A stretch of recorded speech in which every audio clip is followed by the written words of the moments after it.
为什么佛陀提醒我们不要执着于修行？你有没有想过，你修行多年，是否真的获得了内心的宁静与自由？到底什么才是真正的修行？在这个快节奏的时代，修行成了一种流行的话题。有人在社交媒体上分享冥想、打坐、行善，有人努力营造庄严肃穆的修行氛围，仿佛这样就能证明自己的虔诚。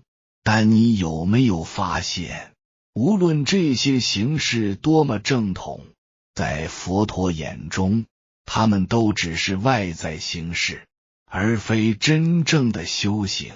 佛陀的提醒，不要被形式困住。很多人认为修行就是持戒、布施、诵经、苦行，甚至是常年闭关禅修。但佛陀曾反复提醒弟子，执着于修行方式本身就是一种束缚。试想一下，当你苦心计较布施的多少，是否忽略了最本质的无助布施？当你精心安排修行仪轨，是否已经在形式上迷失了自我？当你渴望被认可为修行者，是否不知不觉地在追逐外在评价？金刚经告诉我们，真正的修行不是追求外在表现，而是超越一切执着，活出真实的自己。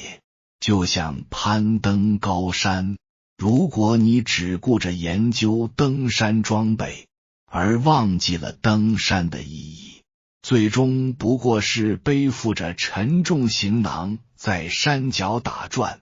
真正的修行是在每一个当下找到新的自在，走出执着的误区。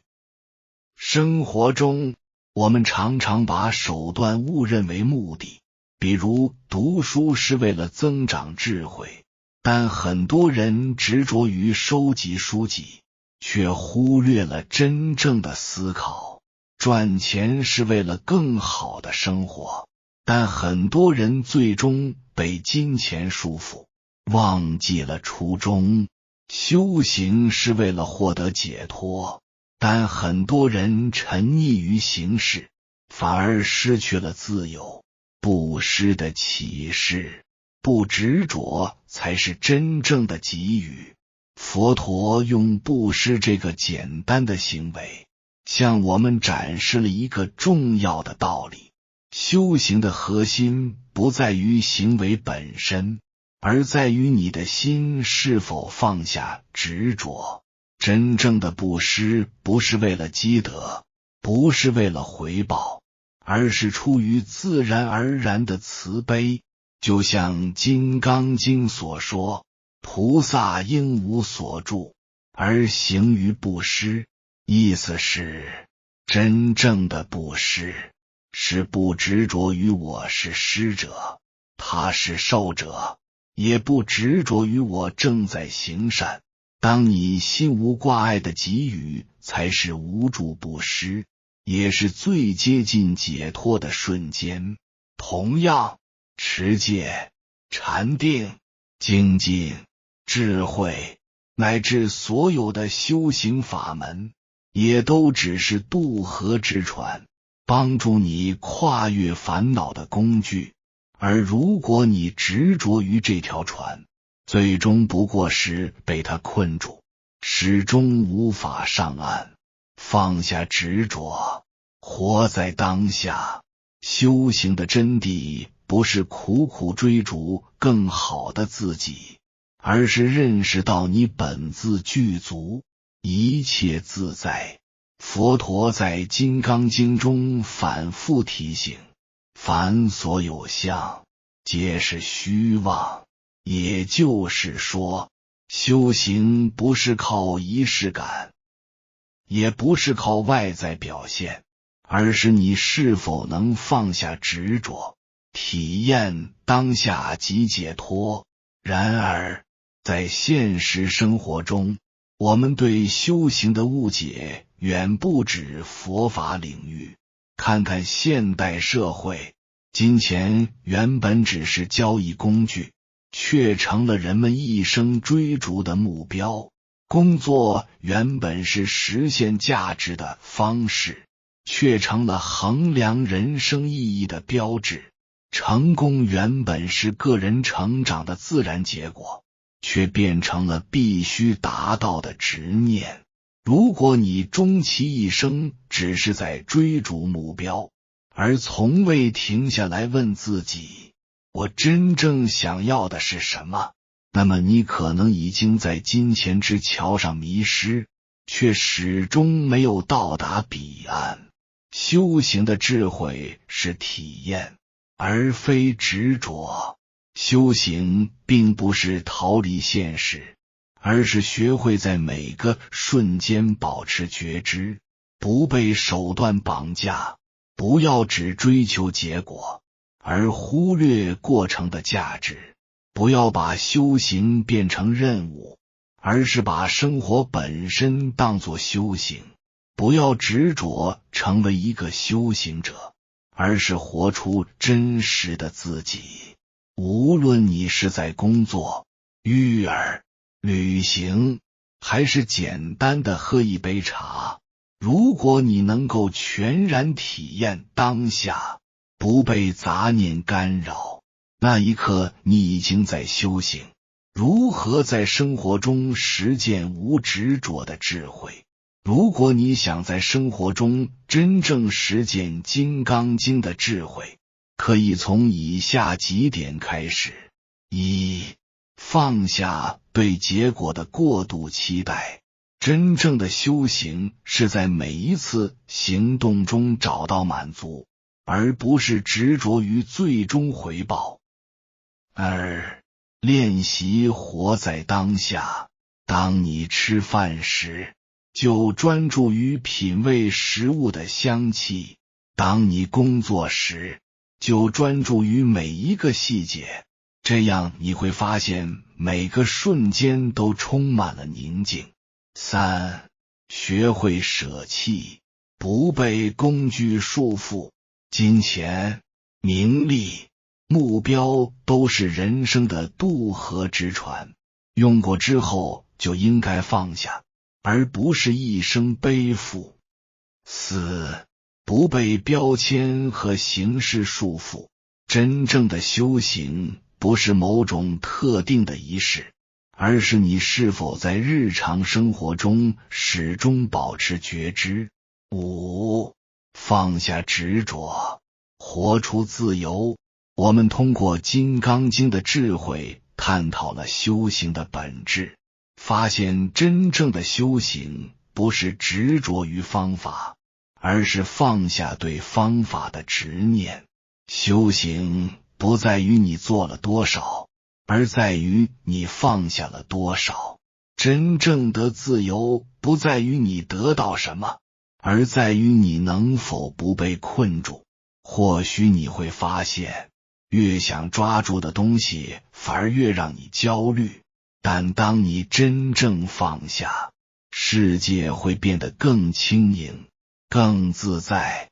记住，每一个当下，你都已经具备解脱的可能性。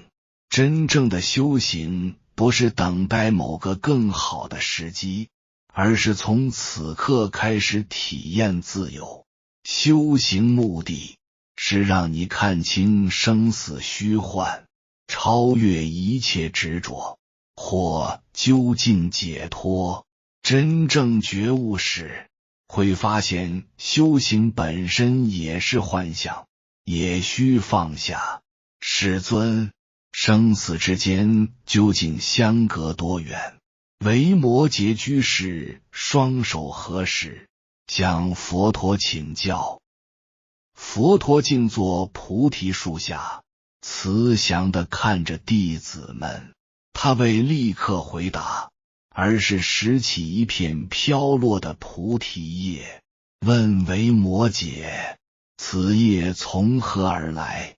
维摩诘端向着叶子答道：世尊，此叶应来自我们头顶的菩提树，曾是树梢一员，沐浴阳光，汲取养分。佛陀点头，又问：此叶现在死了吗？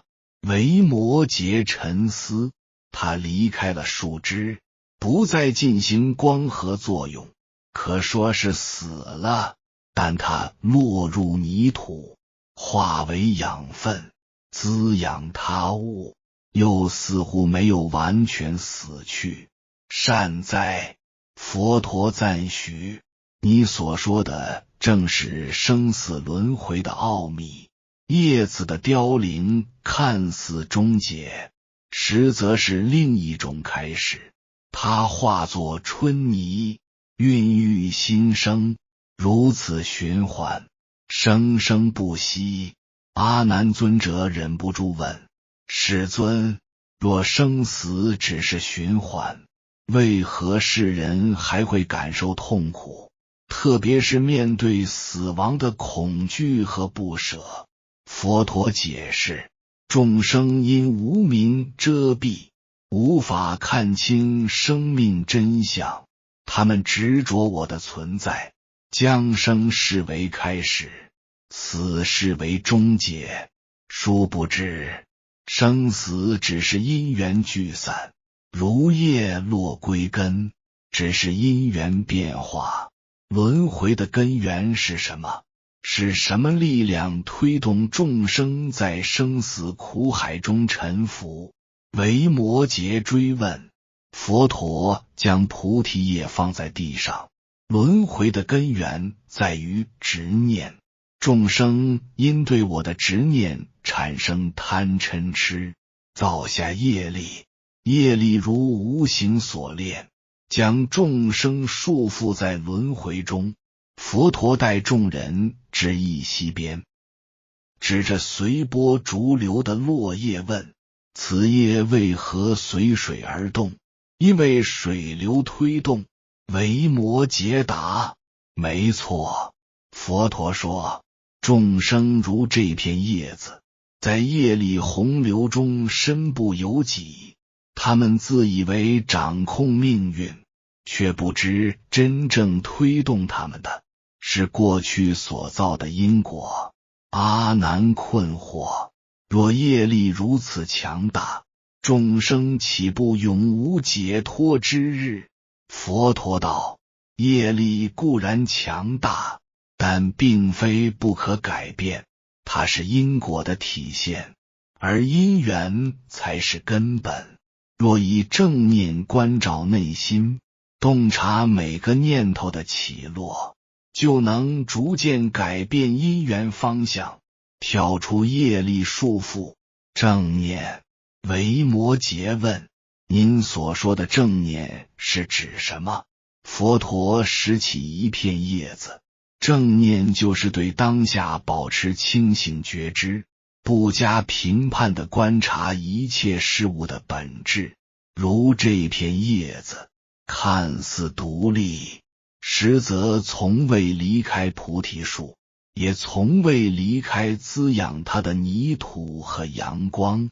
正念让我们看到事物间的相互联系，明白生死只是幻象，轮回并非真实不变。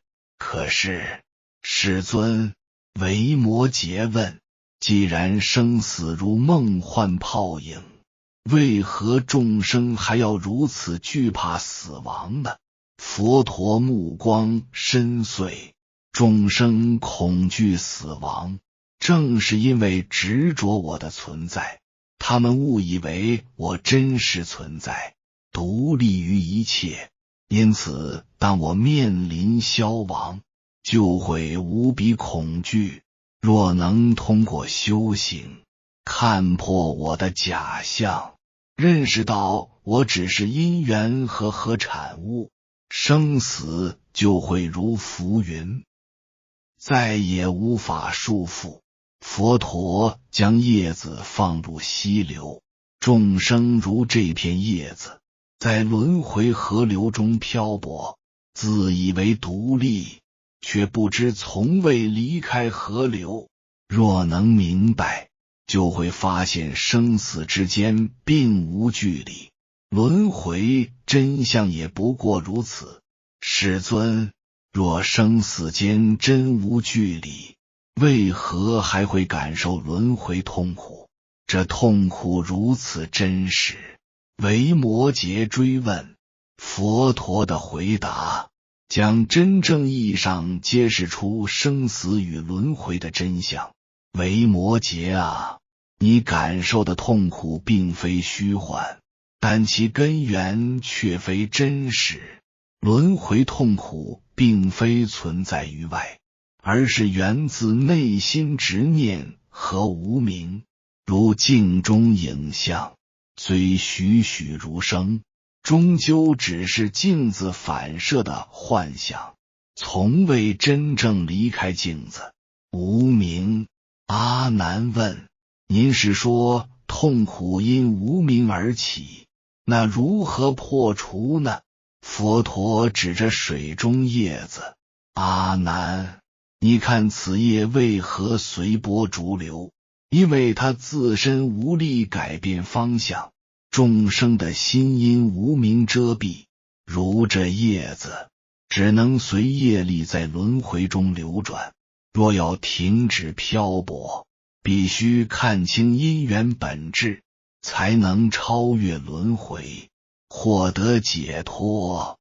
可是，世尊，维摩诘问，业力如水，因缘复杂，凡夫俗子如何看清？佛陀抚摸落叶纹路，叶脉虽复杂，但都源于根。众生因缘虽多变，但根源只有一个，即对我的执着。若能破除此执念，认识我的虚幻，一切因缘都将无法束缚。世尊，我执乃万恶之源，然欲破除，谈何容易？如何才能真正照见我的虚幻？迦叶尊者诚恳请教佛陀，将手中叶子放下，目光如镜。迦叶，我的虚幻如空中云，无法捕捉，也无法驱散。只有当智慧阳光和正念清风升起，云雾才会消散。我执非实实在在的敌人，而是一种根深蒂固的错觉。越想对抗，它反而越加强大。那如何升起智慧阳光和正念清风呢？迦叶追问。佛陀微笑，阳光即智慧，清风即正念。智慧让你明白世间万物无常，皆是因缘和合，无永恒不变的我。正念让你时时关照内心，不被念头情绪左右，保持清醒觉知。通过修习智慧和正念，就能破除我执，超越生死轮回。维摩诘问。正是。佛陀点头。当你真正拥有智慧和正念，就会发现世上根本无我，只有因缘聚散和业力流转。当不再执着我，生死痛苦也就不复存在。维摩诘又问。世尊，众生本具佛性，但因无始劫来的无明习气，难以觉醒。若始终无法升起智慧正念，又如何救度？佛陀望向远山，众生如山间云雾，虽迷茫，但未离山之本体。佛性如山，众生虽被无明遮蔽，但佛性始终都在。未曾改变，因缘成熟，云雾终将散去，佛性自然显现。若因缘未熟，云雾不散，如何引导众生助其早日觉醒呢？阿难问。佛陀看着脚下溪水，水流因地势而变，欲改其相，须调河床结构。众生的心是河床，业力流向是水流，通过修行可改变内心结构，培养慈悲、智慧、正念等善法，引导业力流向光明解脱的方向。即使因缘未熟，佛陀继续说，只要在众生心中种下菩提种子，用慈悲智慧浇灌，总有一天种子会生根发芽，长成大树，助众生彻底摆脱轮回。世尊，若生死如溪流，轮回如业，涅槃又是什么？维摩诘问出最后也是最重要的一个问题。佛陀将手中叶子放入溪中，看着它随波远去，消失不见。涅槃非离生死，而是彻底看破生死虚幻。如这片叶子，虽随波逐走，但从未离溪流。涅槃是觉悟自在，是超越生死却又不舍生死的究竟智慧。若生死轮回皆是幻象，那修行是否也是幻象？迦叶问。佛陀目光柔和，修行是为破幻而设的幻，如果用荆棘清除路上荆棘，障碍清除，用来清除的荆棘也可放下。修行目的是让你看清生死虚幻，超越一切执着，或究竟解脱。真正觉悟时会发现，修行本身也是幻象，也需放下。佛陀用一片落叶揭示了生死与轮回真相。生死无实界，只是因缘流转的不同形态。众生执着我，将生死视为对立，才感受轮回痛苦。此执着正是无明根源。有缘人，这条视频请耐心看完，若能领悟，你也就离开悟不远了。正所谓心不死，则道不生；欲不灭，则道不存。原以为悟道就是终点，没想到悟道只是人生的起点。当你真正领悟大道之后，便会明白日后的正道之路是更加的困难重重，需要你终身践行。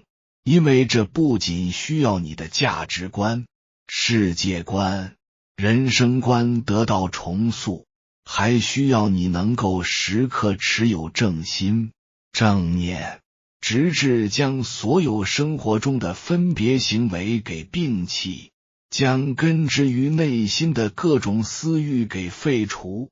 你也可以将其理解为一场自己与自己的较量，是验证自己道心和检验自己人心的时刻，需要你能够真正做到表里如一，知行合一。可若是你的内在匮乏，根基不稳，能量不够，你便会陷入到向外抓取的困局。你也只有能够透过眼耳鼻舌身意给你带来的假象，看破着内心的欲望，方可看清现实，否则你便会一直陷入迷茫，找不到人生的正确方向，受自己人性的欲望驱使。每天活得浑浑噩噩，又苦又累，还看不到希望。其实事实真相正如王阳明所说，无性自足，不假外求。本来在我们每个人的心中都有着属于自己的正确方向，以及能够促使我们能够抵达这一方向的方法，根本就不需要向外求取，只要能够归于本心便可知。而你之所以现在意识不到，便是由于自己的精神灵魂被自己的私欲给禁锢了，所以也就只能每天都像傀儡一般受欲望驱使。这也正如王阳明所说，人心本是光明之境，奈何因私欲暗淡无光。可有一位智者也曾言，心如明镜台，时时勤拂拭，勿使惹尘埃。所以我们也只有时刻懂得反省自身，擦拭本心，才能将世间的一切所看清，不被凡尘俗世欲望所蒙蔽。我们也可以想象一下，其实这世间从来都只有你自己，而世间的一切也都是你自己内心的投射。所以若是不信，你也可以深思下，是不是当你的内心是喜悦的，充满希望的，哪怕此时电闪雷鸣，风驰电掣，你也觉得人间美好又值得。可若是当你内心焦虑压抑之际，哪怕你周围鸟语花香，你也体会不到生活之妙。所以也才有人说，当你迷茫时，你所看到的、体会的一切也都不是真的，反映的都是你的内心世界而已。而当你眼明心亮之际，便可意识到，其实周围的人和事也都是一面面镜子，你眼中所看到的他们，其实就是镜子中的你自己而已。所以说，很多时候别人眼中的你，其实并不是你，你眼中的别人才是你自己。就像有句话说得好，你对我的百般注解和认识，并不构成1/1000的我，却是一览无余的你自己。比如你现在所看到的我，也只不过是你自己。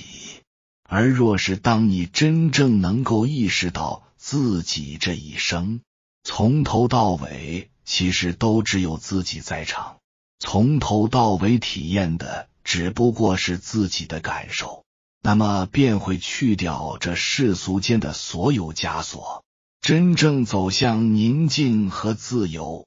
届时你也才能够真正的体悟到心外无物，此心光明的真理。而我们的生命本质上也有3次大的转折，可以说每一次的转折也都是一场生命意义上的大升级。第一次大转折，当你摆脱了现实对自己的束缚，不再受世俗的裹挟，摆脱了每天为了金钱而日夜奔波，开始通过正确的思想和方式实现了物质独立、精神和人格独立，成为一个相对自由的人，开始向精神方面转移。第二次大转折，通过自己的探索，发现了自己的天赋，找到了自己的定位，也就是活着的意义和使命。就像刘翔找到跨栏，姚明找到篮球一样，我找到了写作一般，能够以满腔热情地投入其中。第3次大转折，逐渐看透了世界，体悟了生命背后的真相，走向了觉醒、开悟、得道。自此能够站在智慧的高地，从高维俯瞰众生，宠辱不惊，看庭前花开花落，去留无意，随天外云卷云舒。也可以说，每一次的大转折也都是生命自由度的进阶，而我们每个生命到最终也都会觉醒，只不过由于每个人的悟性不同，觉醒的早晚也会大相径庭，甚至很多人也只有在临死的那一刻才可能觉悟，这便是由于自身心智太弱，智慧能量太少，太过于着相了，所以一生兜兜转转，都在无止境的追名逐利，认为财富越多越好，地位越高越好，却不知财富和地位也会透支自身的福德，由此便会被困在各种世俗伦理中走不出去，自然也就无法体悟世间真理，体会到真正的快乐。而六祖慧能也曾说，真理犹如天上的明月，那些对真理的解释就像是用来指月的手指。我们问佛，月亮在哪里？佛用手指是月亮，我们应该顺着佛的手指看月亮，而不是盯着他的手指不放，这就是着相了。所以我们要明白，答案永远比问题高一个维度，若是只知道在同一个维度里找答案，也肯定找不到的。只有能够凭借智慧将我们的维度提升，才能不着相，能够透过表面看本质。比如一个商家发现购买率下降了，你觉得是需要降价了，实际上是你需要调整商品架构了。只有你能够透过表面的问题，看到问题背后的本质，才能真正的解决问题。而当你能够真正跳出世俗，站在世俗之外，看待世间的一切，好好的品人生之百态，见天地之道，阅众生之相，你便会活得越来越通透自在，直至能够任各种人性在你面前徐徐展开，任各种匪夷所思的行为暴露在你面前，你都能够不为所动，处之泰然，可谓是乱花渐欲，不坠青云志，腹有诗书，不夸夸其谈。可以说是既见过了世界的光明与阴暗，也体会过了人性的复杂与多变，既被繁华震撼过，也被质朴感动过。也正是经过此番锻炼，才能开悟，心态才能好到爆，既能配得上最好的，也能承受得住最差的。有缘人，感谢你看到最后。如果今天的影片对你有所帮助，请按个赞给我响应，也可以在评论区留下你的看法，回复一句心不死，则道不生；欲不灭，则道不存。愿你早日回归本性，契合自然大道。还没有订阅频道的，请点击右侧的订阅按钮，与我们建立更深的连接，随缘加入会员，与同频之人共修福报，随喜转发，功德无量。